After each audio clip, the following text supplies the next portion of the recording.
Hello friends, welcome to SSC coaching centre. दोस्तों, आज के वीडियो में हम देखेंगे रीजनिंग के प्रश्न। सभी चैप्टर से क्वेश्चन लिए गए हैं। ये पहला क्वेश्चन नंबर एनालॉजी का है। जब आप पूरा वीडियो देखेंगे तो अलग अलग चैप्टर से आपके क्वेश्चन मिलेंगे, जो कि जिस चैप्टर से जो क्वेश्चन इंपॉर्टेंट रहता है वही क्वेश्चन लिया गया है। यहां पे आपको देखना है कि इस क्वेश्चन में 86 का रिलेशन 48 से कैसे बन पा रहा है। अगर आपने लॉजिक को पहचान लिया, बिल्कुल उसी लॉजिक को यहां पे लगा करके आंसर आपको मिल जाएगा। लेकिन हमको 86 से 48 कैसे बना ये देखना है। अगर मैं ये देखूं कि मेरे पास ये जो 8 है मैं इसको ले लिया, ये 6 है मैं इसको ले लिया, दोनों को मैंने ले लिया। अब लेने के बाद दोनों का मैं आपस में मल्टीप्लाई कर दूंगा, तो 8 का मल्टीप्लाई 6 से करूंगा तो मुझे इतना पता है कि 48 मुझे ये मिल जाएगा। बिल्कुल सेम लॉजिक अगर मैं यहां पे लगाऊंगा, मैंने ये 9 ले लिया और ये 3 ले लिया और दोनों का मल्टीप्लाई मैं यहां पे करूंगा तो 9 त्रिक 27 हो जाएगा। यानी कि बी ऑप्शन मेरा बिल्कुल सही जवाब है। एक बात हमेशा याद रखना रीजनिंग में कि जो लॉजिक आपने यहां लगाया बिल्कुल वही लॉजिक पे आधारित होना चाहिए आंसर। ऐसा मत कर देना कि यहां तो कैसे भी निकाल लिया और यहां कैसे भी निकाल के आपने आंसर रख दिया, गलत हो जाएगा। ठीक है, चलिए अब देखते हैं अगला सवाल। अगला सवाल है, एक के विपरीत क्या होगा। 4 ऑप्शन है आपके पास। एक के विपरीत दोनों पासों में देखेंगे, एक आपको यहां नजर आ जाएगा, ये रहा आपका एक। ठीक है, यहां पे क्या आएगा वो बता देना है। तो सबसे पहले तो पासे में आप कॉमन देखिए। जब आप कॉमन देखेंगे तो आपको ये मालूम हो जाएगा, 4 देखो यहां पे है पासे में और 4 यहां पे रहा, 6 है पासे में ये रहा और 6 देखो ये रहा। ठीक है, अब यहां पे 1 है और यहां पे साइड बची एक 3, तो 1 का विपरीत क्या हो जाएगा भाइयों, 3 हो जाएगा। वैसे आप इन दोनों पासे में रिलेशन बना रहे हो और एक का विपरीत पूछा गया है। जब दो साइड आपकी मैच कर रही हैं, जब दो साइड आपकी मैच कर रही हैं तो तीसरी साइड जो है वही हो जाएगा इसका आंसर। यानी कि एक का विपरीत 3 हो जाएगा, जो कि हमारे डी ऑप्शन में दिया गया है। अब देखते हैं अगला सवाल। अगला प्रश्न है, यहां पे ये जो प्रश्न है मिसिंग नंबर का, बहुत ही अच्छा प्रश्न है, क्योंकि इसमें जो लॉजिक है आपको पहचानना है कि यहां पे मिसिंग नंबर वाली जगह पे, क्वेश्चन मार्क वाली जगह पे क्या आएगा। और एक बात मैं आपको हमेशा बताता हूं इस क्वेश्चन में कि जिस तरफ आपकी बड़ी संख्या हो प्रश्न को आप उसी तरफ सॉल्व करेंगे तो जल्दी आपको लॉजिक मिल जाएगा। जैसे अगर मैं ऐसे चलूंगा तो बड़ी संख्या मेरी 50, ऐसे चलूंगा तो 25 और ऐसे चलूंगा तो 28, यानी कि बड़ी संख्या मेरी ऐसे है इस तरफ, तो प्रश्न को भी मैं इसी ही तरफ सॉल्व करूं। तो मैं यहां पे 9 और 31 का कुछ करूं कि ये मेरी बड़ी संख्या बन जाए। ठीक है, चलिए अगर मैं इस 9 का स्क्वायर कर देता हूं, 9 का स्क्वायर कर देता हूं तो मुझे क्या मिलेगा, 81। इस 9 का मैंने क्या किया, स्क्वायर किया, मुझे 81 मिल गया। इस 81 में से मैं माइनस कर दूंगा, इस बीच वाली संख्या को माइनस कर दूंगा, 31 को माइनस कर दूंगा। 81 में से 31 को माइनस किया तो बचा कितना मेरे पास, 50 बच गया, ये वाला 50 मुझे मिल गया। बिल्कुल सेम लॉजिक यहां लगाऊंगा, 6 का स्क्वायर करूंगा, यानी कि 6 का जब मैं स्क्वायर करूंगा तो मुझे 36 मिलेगा। जब बीच वाली संख्या को मैंने यहां घटाया तो बीच वाली संख्या को मैं यहां भी घटा दूंगा, यानी कि 11 को मैं घटा दूंगा। अब 36 में से 11 को घटा दूंगा तो 25 बचेगा मेरे पास, और देखो 25 ही दिया गया है। अब मैं यहां पे कौन सी संख्या लूं जिसमें से 21 को घटाने पर मेरे पास 25 बच जाए। ठीक है, 21 को घटाने पर 25 बच जाए, ऐसी कौन सी संख्या मैं लूंगा। पहला ऑप्शन मेरे पास 9 है, अगर मैं 9 लूंगा तो 28 नहीं बचेगा, क्योंकि 9 का स्क्वायर 81, 81 में से मैं 21 को घटाऊंगा तो 60 बचेगा, लेकिन ये तो 28 है तो ये नहीं हो सकता। 7 को लेता हूं, 7 का स्क्वायर करूंगा 49 हो जाएगा, माइनस करूंगा बीच वाली संख्या 21 को, तो चलिए 9 में से 1 जाएगा 8, 4 में से 2 जाएगा 2, कितना बच गया 28, और कितना बचना चाहिए 28, बिल्कुल सही। यानी कि बी ऑप्शन मेरा बिल्कुल सही जवाब है। चलिए अब देखते हैं अगला क्वेश्चन। अगला प्रश्न है, इस आकृति में बताना है आपको कितने त्रिभुज हैं, त्रिभुजों की संख्या बतानी है। त्रिभुजों की संख्या को बताने से पहले मैं आपको इसके बारे में बता दूं थोड़ा सा काउंट करने का तरीका। देखिए कोई आकृति मेरी इस तरीके से है, इस तरीके से, अगर इसी आकृति को मैं 45 डिग्री पे अगर घुमा दूं तो कुछ इस तरीके से हो जाएगी ये। ठीक है, कुछ इस तरीके से हो जाएगी। इसी आकृति को 45 डिग्री पे घुमा देंगे तो कुछ इस तरीके से हो जाएगी। लेकिन क्या त्रिभुजों की संख्या बदल जाएगी घुमाने पर, नहीं बदलेगी। इसमें आकृति में कितने त्रिभुज होते हैं, 1 2 3 4, ये 4 तो छोटे छोटे हो गए, तो चार छोटे छोटे हो गए ना, चार का दो गुना कर दो, मतलब 8 त्रिभुज है इसमें। जैसे 1 2 3 4 छोटे छोटे। अब देखो एक ये बनेगा बड़ा वाला, ऐसे ही एक इधर बनेगा बड़ा वाला, दो को मिलाकर के दो हो गए। ऐसे ही एक इधर मिलेगा और एक इधर, चार और बनते हैं। यानी कि इस तरीके की जब आकृति हो तो उसमें छोटे छोटे काउंट करके दो से गुना कर दो। 1 2 3 4, चार का गुना दो से कर दो, मतलब 8 त्रिभुज है। अब बिल्कुल ऐसी आकृति मुझे ये नजर आ रही, देखो ये रही 1 2 3 4, चार का दो गुना 8, मतलब इस वाली आकृति में कितने त्रिभुज हो जाएंगे? 8, और 8 ही हो जाएंगे इस वाली आकृति में। यानी कि 8 और 8 16 त्रिभुज अभी तक हमको पता लग गए। ठीक है, अभी तक हमको 16 मालूम हो गए। 16 के बाद में अब मैं क्या करता हूं, छोटे छोटे काउंट कर लेता हूं। 17 18 19 20। देखो 16 तो ये है, जो 16 देखो कैसे है, यहां से बने हैं 16, ये इतने से बने हैं। देखो मैं लाइन खींच देता हूं रेड कलर से, ये वाली रेड पेन से लाइन खींच देता हूं। इसमें 8 है और देखो इस वाले में भी आपके 8 है, तो 16 यहां से हुए। अब 1 2 3 4, चार ये हो गए, मैं इसमें 4 और जोड़ देता हूं। ठीक है, 4 जोड़ दिए मैंने अभी तक। अब 4 जोड़ने के बाद में अभी इसमें देखो और कितने बन पा रहे हैं। देखो एक ये रह गया, एक ये रह गया, 2, एक ये रह गया, एक ये रह गया, 2, 2 और 2 4, यानी कि 4 इसमें और हो गए। अब कौन से बच पा रहे हैं? अब जो बच रहे हैं उन पर ध्यान दीजिए। देखिए यहां पे देखना, एक ये रहा, एक हो गया। ऐसे ही देखो एक इधर गया, 2 हो गए, और एक इन बड़े वाले का, यानी कि 3 हो गए। अब 3 ये नीचे की तरफ बने ना, तो 3 ऊपर की तरफ भी बनेंगे। एक ये वाला, एक ये वाला और एक बड़ा वाला।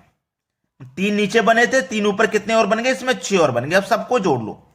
16 4 20, 20 और 4 24, 24 में 6 जोड़ेंगे 30 हो गया। यहां तक कितने हो गए भैया? 30।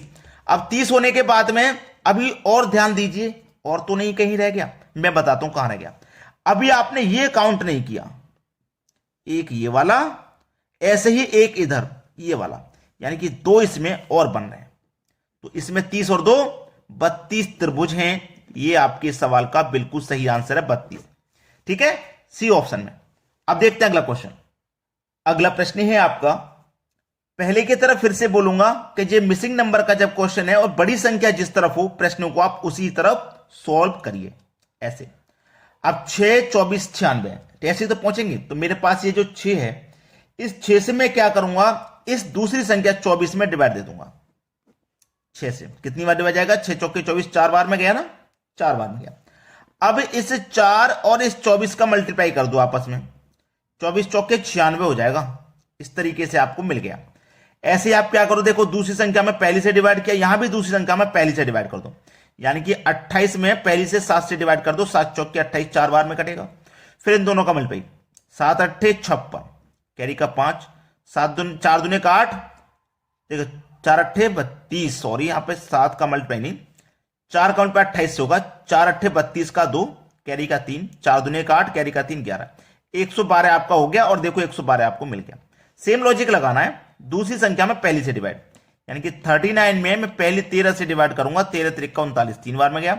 39 का मल्टीप्लाई करोगे आप 3 से, ठीक है, 3 निम 27, 27 का आ जाएगा 7, कैरी का 2, 3 3 का 9, कैरी का 2 जोड़ देंगे 11, कितना हो गया भाई? 117। इसका मतलब क्या आएगा? 117 आ जाएगा। पहला ऑप्शन बिल्कुल सही है। चलिए अब देखेंगे अगला क्वेश्चन। अगला प्रश्न है आपका, 12 गुने 8 डिवाइड 36 प्लस 3 माइनस 6 बराबर होना चाहिए 102 के।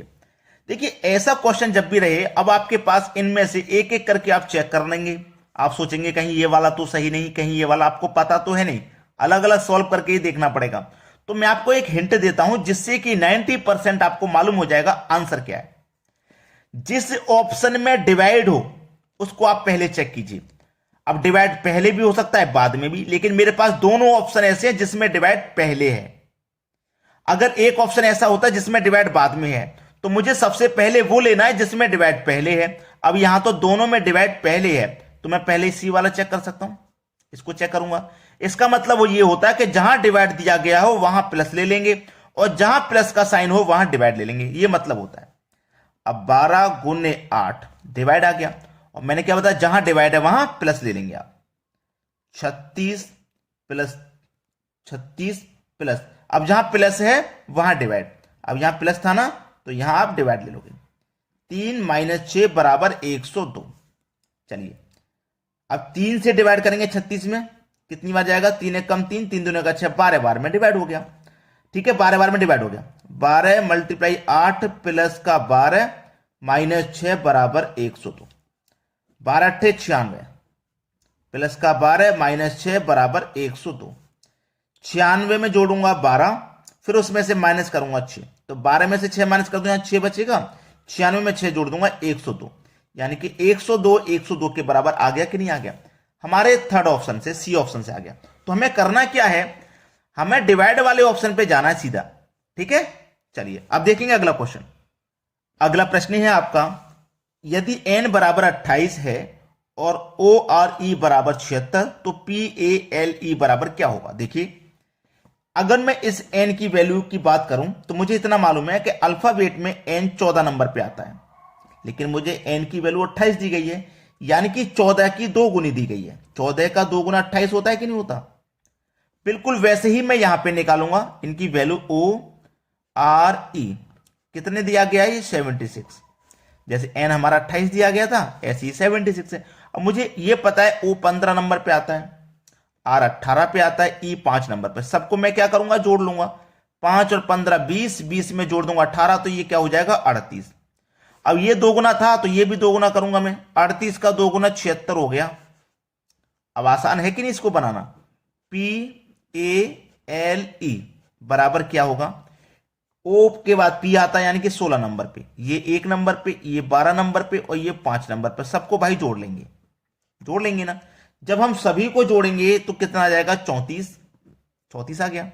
इसका हम क्या करेंगे? 2 गुना, तो 34 का 2 गुना क्या होता है? 68। ये आपके सवाल का बिल्कुल सही जवाब, 68 बी ऑप्शन। क्लियर हो गया ना सभी को? चलिए अब देखेंगे अगला प्रश्न। अगला प्रश्न है नंबर 1, brass, gold, silver, platinum, iron, यानी कि इनको हमें क्या करना? सीक्वेंस में लगाना है। आप ऑप्शन देखेंगे, सीक्वेंस में लगाना है। ठीक है, अब सीक्वेंस में लगाएंगे। देखो, गोल्ड दूसरे नंबर पे आ रहा है, यानी कि गोल्ड सबसे महंगी वस्तु है।